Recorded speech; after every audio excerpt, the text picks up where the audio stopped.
Ini mungkin cara kematian paling putus asa yang pernah kamu lihat. 5 penyelam sedang melakukan tugas perbaikan pipa minyak di dasar laut. Pada awalnya semuanya berjalan normal.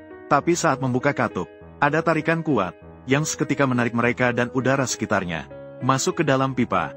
Setelah sekitar 90 detik, para penyelam tergelincir dengan cepat di dalam pipa. Akhirnya berhenti di sebuah tonjolan di dalam pipa. Untungnya, struktur pipa membuat udara yang terhisap bisa terkumpul di sana. Mereka bergantung pada sisa-sisa oksigen untuk bernapas dengan susah payah. Tapi sekelilingnya gelap gulita, tak bisa melihat apa-apa. Maka mereka mulai berteriak mencari teman-temannya dan saling memberitahu kondisi tubuh masing-masing. Mereka semua mengalami luka dengan tingkat keparahan yang berbeda. Bahkan 2 di antaranya mengalami patah tulang. Dan tabung oksigen kelima penyelam sudah hilang.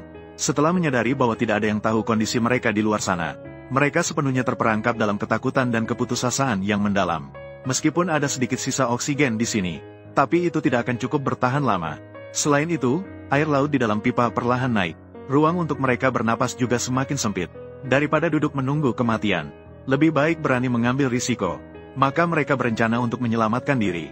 Tapi sejak disedot masuk ke dalam, mereka kehilangan rasa arah. Seseorang merasa kepala mereka yang pertama disedot masuk. Mundur adalah arah mulut pipa. Tapi keempat orang lainnya menganggap kaki mereka yang pertama masuk langsung merangkak ke depan adalah arah mulut pipa. Setelah diskusi, mereka memutuskan untuk berdekatan. Merangkak maju seperti seekor lipan. Saat merangkak, mereka secara tak terduga menemukan 2 tabung oksigen yang tersedot masuk. Kemudian setelah 1 jam merangkak dengan susah payah, mereka menemukan bahwa pipa di depan sepenuhnya berada di bawah air. Untuk melanjutkan perjalanan, mereka harus menyelam ke dalam air. Hanya ada 2 tabung oksigen, dan tidak ada yang tahu seberapa jauh ke pintu keluar. Begitu menyelam ke bawah, tidak ada kemungkinan untuk kembali. Tanpa pilihan, Chris di atas memutuskan membawa 1 tabung oksigen dan pergi sendirian menjelajah. Ia berjanji jika bisa keluar, pasti akan mencari bantuan. Jika tidak keluar dan tidak bisa kembali, berarti mengalami kecelakaan.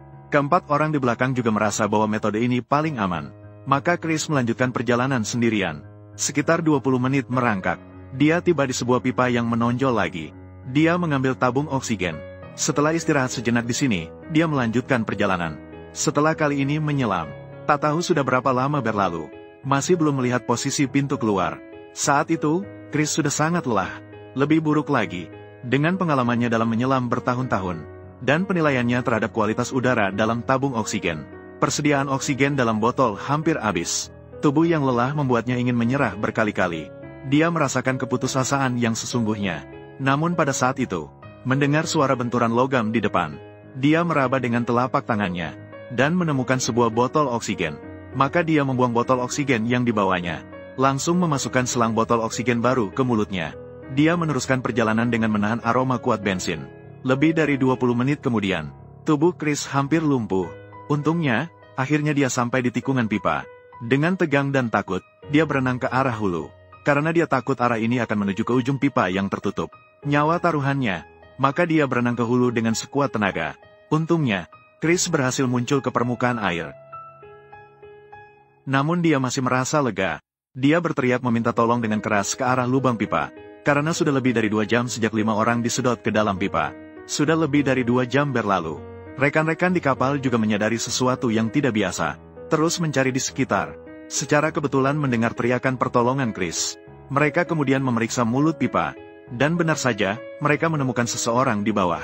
Mereka kemudian menarik Chris ke atas dengan rantai besi. Dengan tubuh lemas, Chris menceritakan kepada rekan-rekannya tentang kondisi di dalam pipa, meminta perusahaan minyak segera mengirim bantuan. Setelah itu, ia kehilangan kesadaran dan roboh. Ketika Chris bangun, dia sudah terbaring di unit perawatan intensif rumah sakit. Namun ketika dia menanyakan perkembangan penyelamatan, dia mendapat jawaban yang membuatnya marah. Perusahaan minyak mengklaim 4 orang di bawah pipa minyak sudah tidak mungkin selamat. Tabung oksigen hanya bisa memberikan mereka sekitar 1 jam oksigen. Namun kemudian perusahaan benar-benar mengirim bantuan untuk memeriksa situasi di dasar laut. Dan ketika mereka mengetuk pipa, seseorang di dalam pipa juga merespons. Namun pipa minyak terlalu sempit. Jika tidak membongkar seluruh pipa, tidak mungkin untuk menyelamatkan.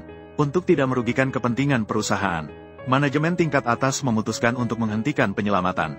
5 hari kemudian, perusahaan Palia mengklaim bahwa 4 jenazah utuh, tetapi semuanya telah meninggal. Pemeriksaan forensik menemukan, setelah Chris berhasil melarikan diri, Mereka bertahan di dalam pipa dengan ketabahan yang luar biasa. Akhirnya, hingga hari keempat terjebak, barulah akhirnya meninggal karena kekurangan oksigen. Siapa yang bisa membayangkan mereka sebelum meninggal mengalami penderitaan dan keputusasaan seperti apa? Bahkan Chris pun sulit memaafkan dirinya sendiri. Setelah keluar dari rumah sakit, Chris merasa sangat menyesal, menggugat perusahaan minyak Palia ke pengadilan, berharap mereka menerima hukuman yang tegas menurut hukum.